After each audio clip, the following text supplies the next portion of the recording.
हादसे में महिला की मौत के बाद हालात तनावपूर्ण हो गए हैं।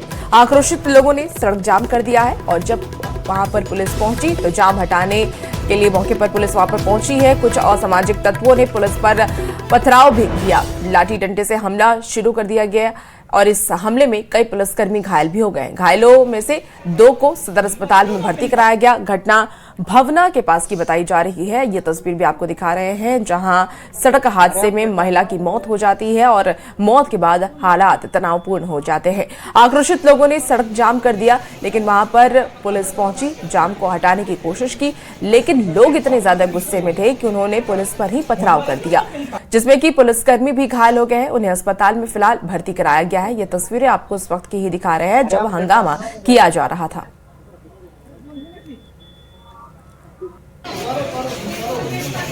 चला कि पटना से एग्ज़ाम दिलाकर आ रहा था और अपने रास्ता में सकुराबाद में अपने घर जा रहा था, ग्राम चिकसौरा, और उसी बीच में घटना घटी है। एक व्यक्ति की डेथ भी कर गई है सर। हाँ, एक महिला जो थी वो बेचारी तो डेथ कर गई।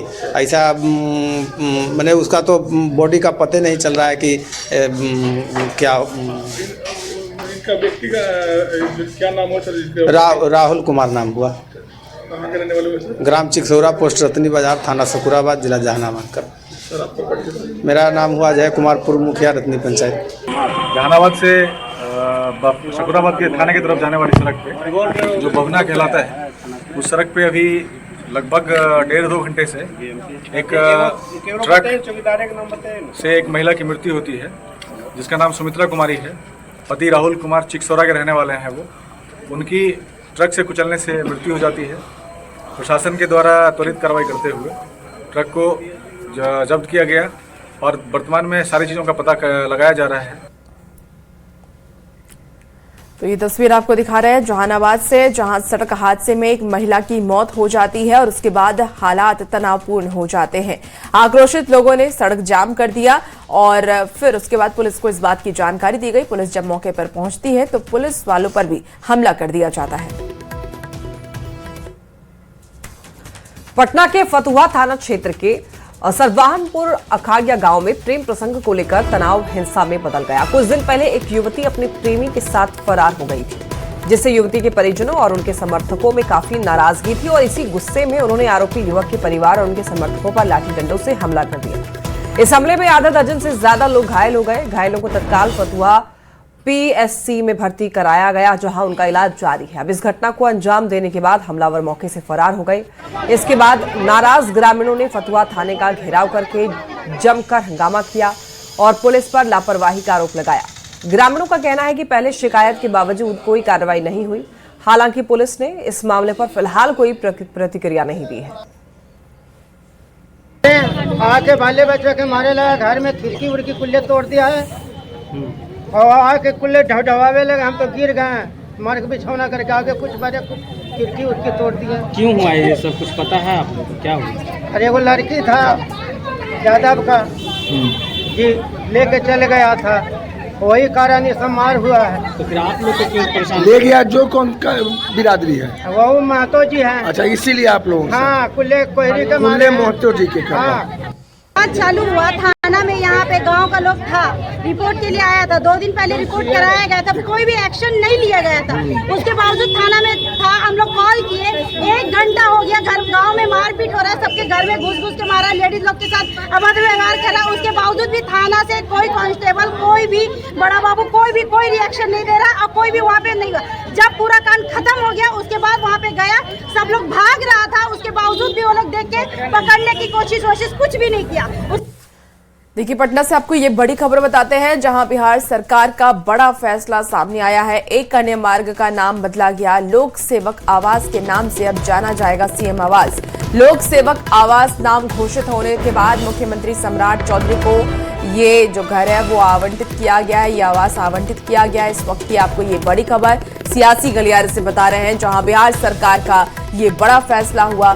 एक अन्य मार्ग का नाम बदला गया है। लोक सेवक आवास के नाम से अब सीएम आवास जाना जाएगा। और अब बात करते हैं आईआरसीटीसी घोटाले से जुड़े हुए इस केस के।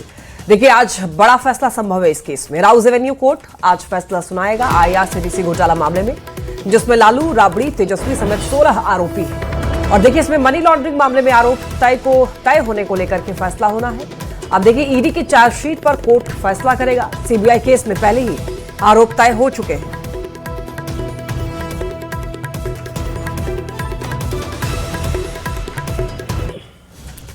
और भागलपुर में भरोसे का सेतु टूटने के बाद सीएम सम्राट चौधरी एक्शन मोड में नजर आ रहे हैं। सीएम ने आज खुद हवाई सर्वेक्षण कर पुल के टूटे हुए हिस्से को देखा है। पुल की मरम्मती के लिए अधिकारियों की टीम के साथ भारतीय सेना ने भी मोर्चा संभाल लिया है। लेकिन पुल टूटने के बाद लोगों की मुश्किलें अब ज्यादा बढ़ गई हैं। रिपोर्ट आपको दिखाते हैं।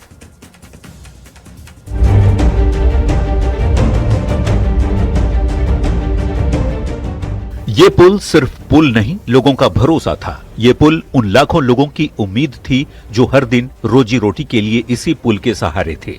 लेकिन आज ये विक्रमशिला पुल 2 टुकड़ों में बट चुका है। जो लोग इस पुल से होकर गुजरते थे वो नाव पर आ गए हैं। नाव से ही इस पुल को निहारते हैं, क्योंकि ये पुल उनकी जिंदगी का अहम हिस्सा हो चला था। पुल ने उनके हर काम को आसान बना दिया था। भागलपुर का लाइफलाइन जैसे ही टूटा, नाव की जिंदगी वापस लौट आई है। लोग परेशान हैं। पहले कहीं जाने में आधे घंटे का वक्त लगता था, अब 2 घंटे लग रहे हैं। 15 मिनट की दूरी अब घंटों के सफर में बदल चुकी है।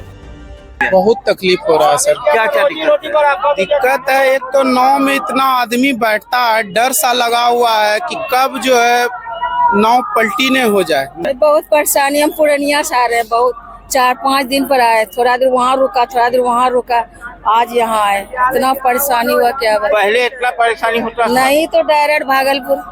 कितना देर लगता था पहले? तो कितना देर, अब जो भी लगे। बहुत परेशानी है, जीने का अब इच्छा नहीं हो रहा है सर। रोजी रोटी पर आफत हो गया है। हम लोग का दूध का धंधा बंद है कल से।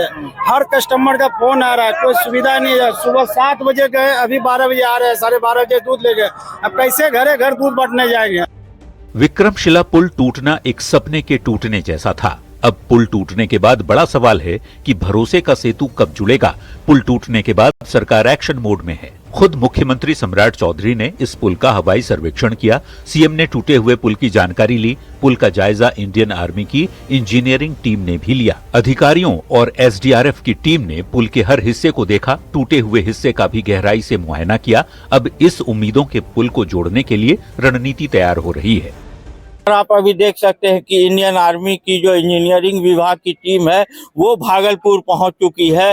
सामर्थ्य गुप्ता जो है इंजीनियरिंग टीम के जो हेड हैं, जो यहां पर आए हुए हैं, और CO जो हैं वो जो है लगातार जो है पुल के नीचे से भी जो है SDRF की टीम के साथ जो है स्थल का निरीक्षण किया है। वहीं इस पुल को कितनी जल्दी बनाया जा सके, इसको लेकर जो है कवायद अब शुरू कर दी गई है। अधिकारियों के साथ भी बैठक की जा रही है और रणनीति बनाई जा रही किस प्रकार से इस पुल को जो है जल्द से जल्द चालू किया जा सके। टूटा हुआ विक्रमशिला सेतु और नाव का सफर। पुल टूटने के बाद लोगों की जिंदगी एक बार फिर पुराने दौर में लौट गई है। अब लोग उस दिन का इंतजार कर रहे हैं जब ये पुल एक बार फिर गुलजार हो जाएगा। इस सेतु पर फर्राटे से गाड़ियां दौड़ेंगी। लोगों और गाड़ियों की आहट से पुल की धड़कनें एक बार फिर तेज होंगी। पुल पर सफर कर लोग एक बार फिर खिलखिला उठेंगे। न्यूज़ 18 के लिए भागलपुर से आशीष रंजन की रिपोर्ट।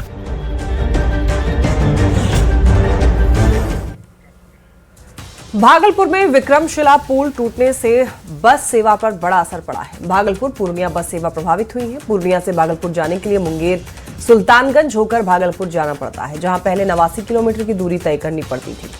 अब वही दूरी बढ़ करके 250 किलोमीटर हो गया है और बस से जाने में 5 घंटे लगते हैं। पूर्णिया सरकारी बस डिपो से रोज 35 से 40 बस चला करती थी, जो कि सिमटकर 4 से 5 हो गई है। वहीं निजी बस भी प्रभावित हुई है। शिला पुल टूटने के बाद आवागमन में काफी परेशानी हो गई है और आप देख सकते हैं कि ये पूर्णिया से जो भागलपुर बस चलती है, जो सरकारी बस सेवा है, वो बस है और यहाँ पर कई यात्री हैं। इन्हों से बात कर रहे हैं। क्या नाम हुआ आपका? सुनील कुमार मंडल। कहाँ जा रहे हैं? कुर्सेला जा रहे हैं। अभी भागलपुर का जो पुल टूटा है उससे क्या परेशानी हो रही है? बहुत परेशानी हो रही है आम जनता को। किस तरह की परेशानी हुई? नाव फेरी सेवा से बहुत परेशानी हो रहा है, आवागमन में बहुत परेशानी हो रही है। समय भी ज्यादा लगता है। समय ज्यादा लग रहा है, पैसा भी ज्यादा लग रहा है। पैसा तो मतलब यहाँ से तो भागलपुर 0 माइल तक तो जितना लगता था उतना ही लग रहा है, वहाँ से फेरी सेवा में भी ज्यादा लग रहा है। तो यहाँ बस के ड्राइवर भी है। ड्राइवर साहब, ये बताइए, आप लोग रोज जाते थे भागलपुर, अब क्या समस्या हो रही है, कैसे बस स्टैंड से खुल रहे हैं? बस जो है ना, जाने के लिए बहुत कठिनाई होता है। भागलपुर नहीं जा सकता है, मगरछे तक रहता है। मगरछा के बाद कैसे जाता है पब्लिक? पैदल जाता है, टोटो से जाता है। 40 से 45 गाड़ी डेली, ये सरकारी बस हर 15 मिनट पे 4:45 से लेके रात्रि के 9:15 बजे तक हर 15 मिनट पे एक गाड़ी सरकारी थी। और प्राइवेट बस भी चलती है? प्राइवेट भी बीच में चलती है। टूट गई है, तो ऐसे में क्या क्या समस्या हो रही है यात्रियों को? और समस्या यात्री को सब जान तो यात्री कम हो गया है। सरकारी बसें भी यहाँ से पर लगभग 25 से 30 सरकारी बसें चलती थी, उसके अलावा प्राइवेट बसें भी काफ़ी चलती थी, लेकिन पुल टूटने के बाद जो यात्रियों की समस्याएं काफ़ी बढ़ गई है, साथ ही जो बस चालक थे उनकी भी समस्याएं बढ़ गई है। कुमार प्रवीण, न्यूज़ 18 पूर्णिया।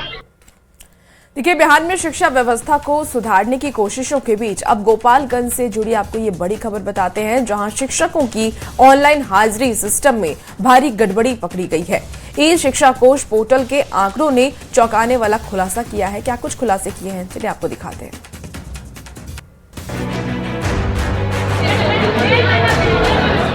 गोपालगंज में शिक्षा व्यवस्था को पारदर्शी और जवाबदेह बनाने के लिए लागू किया गया ऑनलाइन अटेंडेंस सिस्टम अब बड़े खुलासे की वजह बन गया है। ई शिक्षा कोष पोर्टल की जांच में एक ही दिन में 5,639 शिक्षक और प्रधानाध्यापक संदिग्ध पाए गए। इन आंकड़ों ने शिक्षा विभाग की कार्यप्रणाली पर भी गंभीर सवाल खड़े कर दिए हैं। इस मामले को लेकर गोपालगंज के डीईओ यानी कि जिला शिक्षा पदाधिकारी योगेश कुमार ने 5639 शिक्षकों और हेडमास्टरों से शोकज किया है। जांच के दौरान पाया गया कि 445 शिक्षक ऑन ड्यूटी तो जरूर दिखे, लेकिन स्कूल में मौजूद नहीं थे। 2400 शिक्षक बिना किसी सूचना के अनुपस्थित रहे, जबकि 2794 शिक्षक देरी से स्कूल पहुंचे। यानी साफ है कि डिजिटल सिस्टम लागू होने के बावजूद जमीनी स्तर पर लापरवाही अब भी जारी है।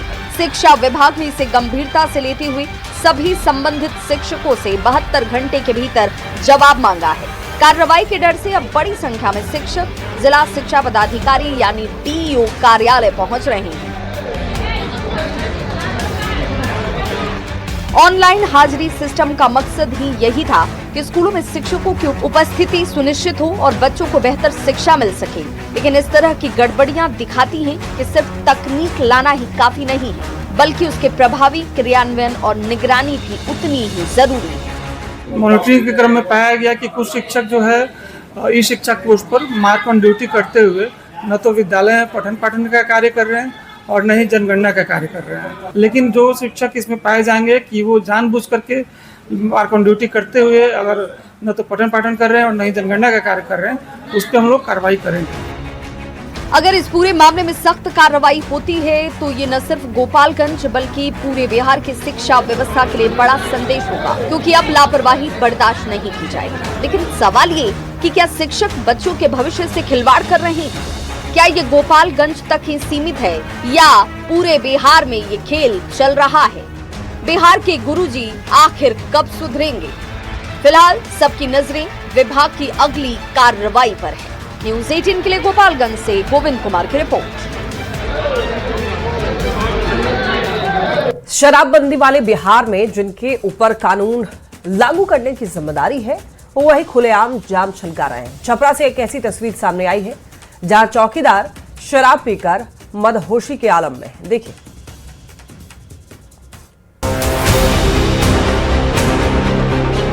खाली ग्लास में लिटिल टेट्रापैक शराब, फिर उसमें थोड़ा पानी मिलाया और फिर ये जाम जैसे ही हलक के भीतर जाता है, मदहोशी का आलम शुरू हो जाता है।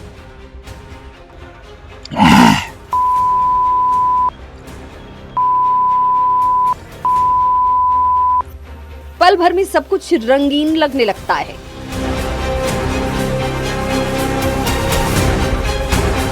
शराबबंदी वाले बिहार में इस तस्वीर को देखकर आप भी चौंक जाइएगा। ये वीडियो है छपरा के धनौती गांव की, जहां पर स्थानीय चौकीदार खुलेआम शराब पार्टी करते नजर आ रहे हैं। वीडियो में दिख रहे चौकीदार भागवत राय शराब के नशे में हैं। शराब पीने के बाद चौकीदार नशे में बड़बड़ा रहे हैं। न्यूज़ 18 हालांकि इस वायरल वीडियो की पुष्टि नहीं करता, लेकिन ये वीडियो बिहार में शराबबंदी की हकीकत को बयां कर रहा है। जिसके कंधे पर शराबबंदी कानून लागू करने की जिम्मेदारी है, वही खुलेआम शराब पार्टी कर रहा है। शराब पीते चौकीदार का वीडियो वायरल होने के बाद कई सवाल उठ रहे हैं।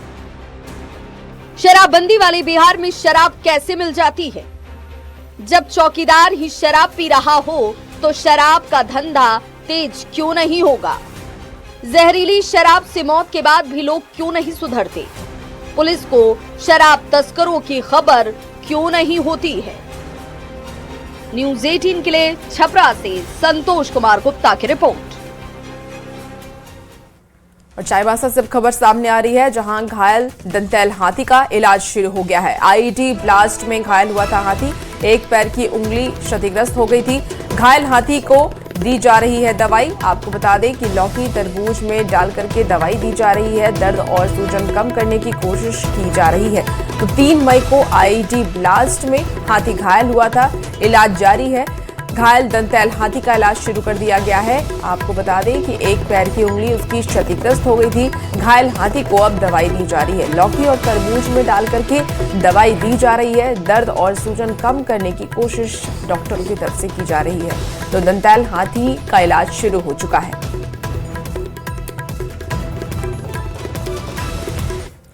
पश्चिम बंगाल की मुख्यमंत्री ममता बनर्जी ने मंगलवार को इस्तीफा देने से इनकार कर दिया। ममता बनर्जी ने कहा कि मैं सीएम पद से इस्तीफा नहीं दूंगी, हम जनादेश से नहीं साजिश से आ रहे हैं। ममता ने आगे ये कहा कि चुनाव आयोग असली विलन है और उसने बीजेपी के साथ मिलकर 100 सीटें लूटी हैं। मैं इस्तीफा देने राजभवन नहीं जाऊंगी।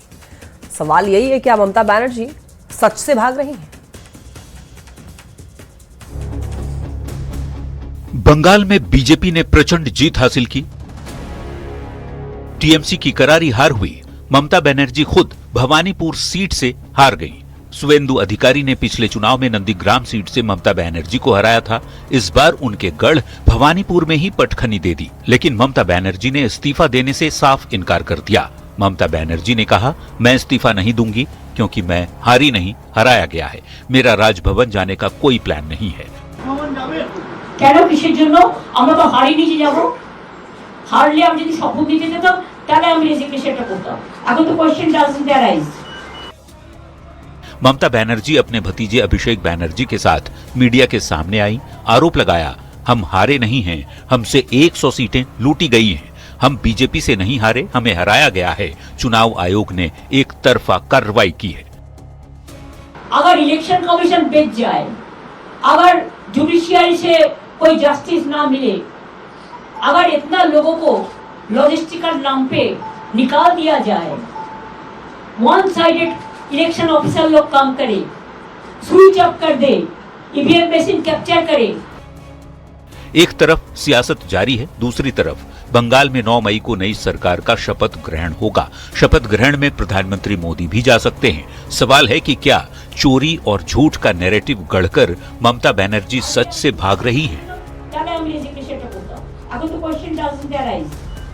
Bureau report, news 18। और पटना से आपको खबर बताएं, जहां हाईकोर्ट के एक जस्टिस के नाम का इस्तेमाल कर साइबर ठगों ने बिहार मोटर ट्रांसपोर्ट फेडरेशन के प्रदेश अध्यक्ष उदय शंकर प्रसाद सिंह से 20 लाख रुपए की ठगी कर ली है। मामले में अपर जिला परिवहन पदाधिकारी कुमार विवेक के आवेदन पर सदर थाने में एफआईआर दर्ज की गई। आपको बता दें कि एडीडीओ ने पुलिस को यह बताया है कि उनके मोबाइल पर एक अनजान नंबर से कॉल आया। कॉल करने वाले ने खुद को पटना हाईकोर्ट का न्यायाधीश बताते हुए जरूरी काम के लिए मुजफ्फरपुर के किसी ट्रांसपोर्टर का नंबर मांगा और कॉलर को न्यायाधीश मानकर आपको बता दें कि एडीटीओ ने मोटर ट्रांसपोर्ट फेडरेशन के प्रदेश अध्यक्ष उदय शंकर प्रसाद सिंह का नंबर दे दिया और इसके 5 दिन के बाद उन्होंने फिर से विवेक से संपर्क कर ये बताया है कि जस्टिस के नाम पर उनसे 20 लाख रुपए लिया गया और अब नंबर लगातार बंद आ रहा है। पदाधिकारी के द्वारा एक ट्रांसपोर्टर का नंबर उपलब्ध कराया गया। ट्रांसपोर्टर के द्वारा बताया गया है कि उनके नंबर पर भी उस फ्रॉड व्यक्ति का कॉल आया जो अपने आप को माननीय पटना हाई कोर्ट के न्यायाधीश के तौर पर पेश कर रहे थे और उनके द्वारा इनसे 20 लाख रुपए की राशि की मांग की गई। दिनांक 29/4/2026 को जो ट्रांसपोर्टर हैं उनके द्वारा इस राशि को उपलब्ध कराया गया है और इस संबंध में सदर थाना कांड संख्या 453/26 दिनांक 30/4/2026 को दर्ज की गई है। दरभंगा में बदमाशों में पुलिस का डर खत्म हो गया है, जहां पर एक हैरान करने वाला मामला कुशेश्वर स्थान थाना क्षेत्र से आया है। एक महिला को छेड़छाड़ और अपना आबरू बचाने का विरोध करना भी भारी पड़ गया। महिला मजदूरी कर घर लौट रही थी, तभी पहले से घात लगाकर बैठे 4 बदमाशों ने महिला को रोका, फिर जबरदस्ती शिकार बनाने की कोशिश की। महिला ने इसका विरोध किया। उसके पास करीब 1200 रुपए नगद थे, कान की बालियां थी, वो भी छीन ली गई।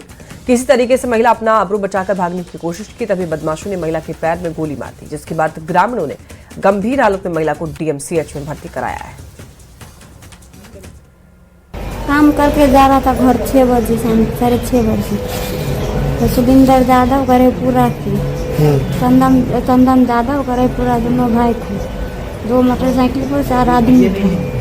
हमारा साथ जबरदस्ती करने को बोला, गलत काम हम नहीं करने दिया, हम भागा तो मेरे को गोली मार दिया, मोटरसाइकिल पर चढ़ के शहरवा तरफ भाग गए। इसको गलत काम करने के लिए कहता है, ये गलत काम नहीं दिया कर, वही से गोली इसको मार दिया। गोली मार दिया है? हाँ, गोली मार दिया। अच्छा, कब हुआ ये घटना? 3 तारीख 6:30 बजे सांझ। कहाँ पर हुआ ये घटना? ये इस्लामपुर के इन्ने बगल में पश्चिम तरफ।